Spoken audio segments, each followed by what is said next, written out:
আজ সোমবার সকালেই ভয়াবহ ট্রেন দুর্ঘটনা ঘটেছে।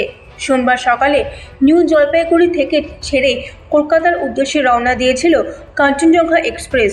কাঞ্চনজঙ্ঘা এক্সপ্রেসের ট্রেনটির পিছনে হঠাৎই ধাক্কা মারে একটি মালবাহী ট্রেন। এখনো পর্যন্ত এই ঘটনায় কোনো মৃত্যুর খবর না আসলেও 50 থেকে 60 জন যাত্রীর আহত হওয়ার খবর পাওয়া গিয়েছে। ইতিমধ্যেই রাজ্যের উচ্চপদস্থ আধিকারিকরা দুর্ঘটনাস্থলে পৌঁছে গিয়েছেন।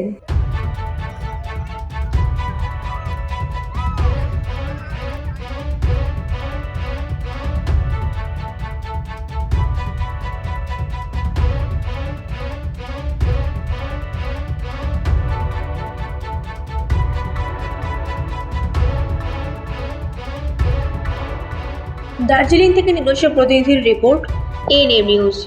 আরও খবরের আপডেট পেতে সাবস্ক্রাইব করুন আমাদের ইউটিউব চ্যানেলটি আর বেল আইকনে ক্লিক করুন নোটিফিকেশনস পেতে।